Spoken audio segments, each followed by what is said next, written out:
Mr. President, Americans are currently dealing with the worst inflation in more than 30 years. High grocery prices, high rent prices, high gas prices, high car prices, increases in the price of household goods, and the list goes on. Inflation is so bad that it has outstripped wage growth, resulting in a de facto pay cut for many Americans. Mr. President, one of the price hikes hitting Americans hard is the increase in the price of gas. Gas prices have risen 40% since President Biden took office. 40%. That takes a tremendous toll on family budgets. And of course, high gas prices and other energy costs contribute to price increases on a whole host of other goods. Manufacturers facing higher transportation costs thanks to high gas prices, for example, are likely to pass on at least some of those increased costs to consumers in the form of price hikes. In my home state of South Dakota, families are facing an increase in home heating costs as high as 50 to 100%, depending on how severe of a winter we face. Nationwide, concerns over high heating costs this winter have been tempered by mild weather so far, but predictions of huge home energy bills could return with a period of sustained harsh weather. And that would be another financial blow for families whose budgets are already severely stretched by our current inflation crisis.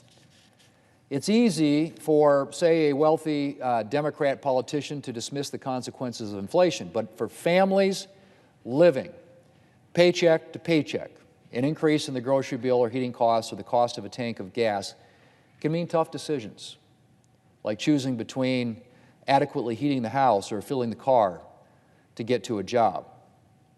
So what has President Biden been doing to help alleviate rising energy prices and inflation? Well, the answer is not much. First, he pleaded with the OPEC cartel to increase oil production and increase global supply, which is the single most influential factor when it comes to gas prices. OPEC was unmoved. Then the President recently announced the release of 50 million barrels of oil from the Strategic Petroleum Reserve, a move that Congress had in part already mandated. Unfortunately, this is nothing more than a short-term relief measure, if that, as it will do little to give our energy sector the certainty it is seeking to bring production and American energy jobs back online. Mr. President, while Democrats helped create the inflation crisis that we are experiencing by flooding the economy with unnecessary government money earlier this year, the President is not solely to blame for high energy prices, which have also been driven up by COVID-related issues. However, the President is certainly to blame for the hostile attitude his administration has displayed toward conventional energy production. And he is certainly to blame for the reckless tax and spending spree he is pushing, which would further drive up energy prices for American families. The President made clear that his attitude toward conventional energy production on day one of his administration, when he canceled the Keystone XL pipeline, an environmentally responsible pipeline project that was already underway and that would have delivered more than 10,000 construction jobs and helped decrease energy costs by increasing regional energy supply, all while being offset with a $1.7 billion investment in renewable energy. The President also almost immediately banned new oil and gas leases on federal land, sending a clear signal to oil and gas producers that his administration would be reluctant to work with them to increase American energy production. Then, of course, there was the release of the first outlines of the President's reckless tax and spending plan, which displayed a clear hostility to conventional energy. Given this record, it's no surprise that many energy producers have been less than enthusiastic about coming fully back online as we emerge from the pandemic. The market signals to increase production are being muted by this administration's burdensome policies and clear intent of sidelining American energy development. Then there's the current version of the reckless tax and spending spree, which Democrats are pushing to pass in the very near future. This legislation will not only likely worsen our current inflation situation, it will also make our energy less reliable and more expensive. If Democrats succeed in passing their legislation, American families will have to brace themselves for even higher energy bills. One major driver of those higher energy bills will be the bill's new fee or tax on methane, which is targeted at crippling the natural gas sector that spurred America's recent energy renaissance and has actually been the largest driver of coal displacement. The American Gas Association says the proposed fee could add as much as 34% to natural gas bills. And that's on top of any increases Americans may already be facing. As I mentioned earlier, home heating bills are already projected to rise as much as 50 to 100% in my state this winter. And that's without the reckless tax and spending spree piling on. And if progressive Democrats have their way, Democrats' tax and spending spree could also penalize our oil and gas sector by ending long-standing tax provisions like the percentage depletion deduction, which underpins an overwhelming number of independent producers representing roughly 90% of wells drilled in the United States.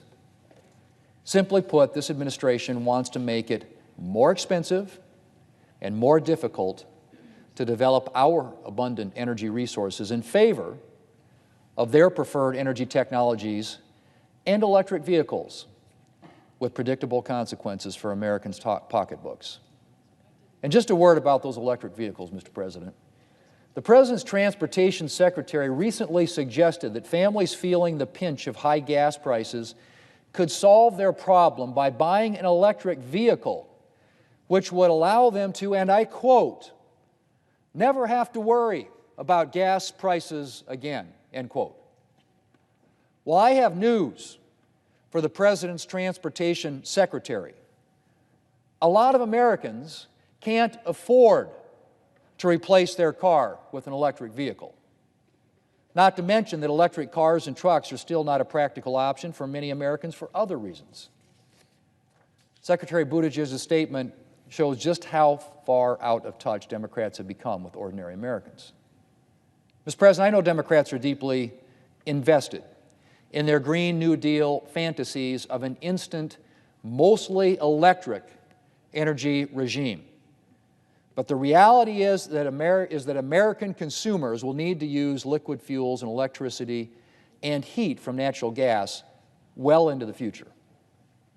And punishing or discouraging responsible energy development in oil and natural gas will do nothing but drive up energy prices for consumers and force our nation to rely more on oil and gas imports from unstable areas of the world.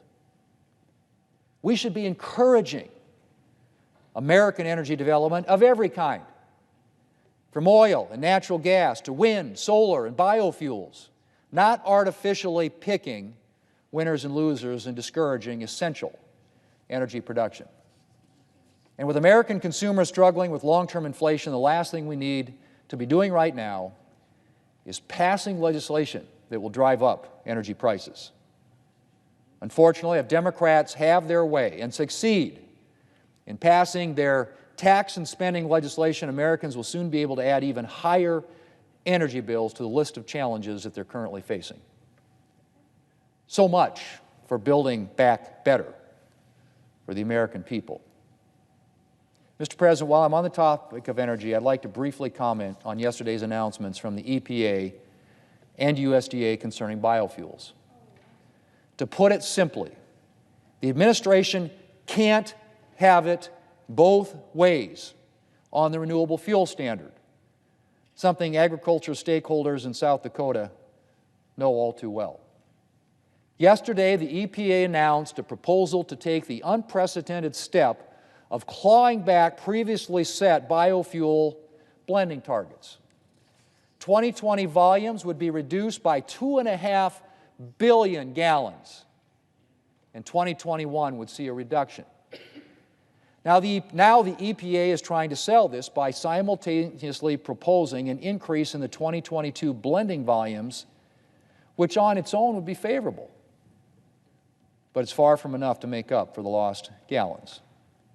And keep in mind that the EPA's proposal pulls back blending obligations from a final rule, giving stakeholders little confidence that this promised 2022 increase won't meet the same fate. Again, not every component of yesterday's announcement is bad on its own. Signaling an end to the out-of-control small refinery exemption program is long overdue, and it is consistent with the renewable fuel standard and a 10th Circuit Court ruling. It's also good to see the Department of Agriculture moving forward with assistance funds for biofuel producers, but this was funding signed into law last December. It's almost as if it was withheld from our producers for months so that USDA could help the EPA sell our ag stakeholders a bill of goods.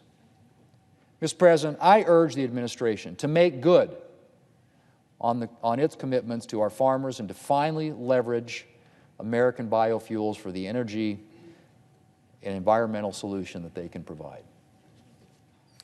I yield the floor.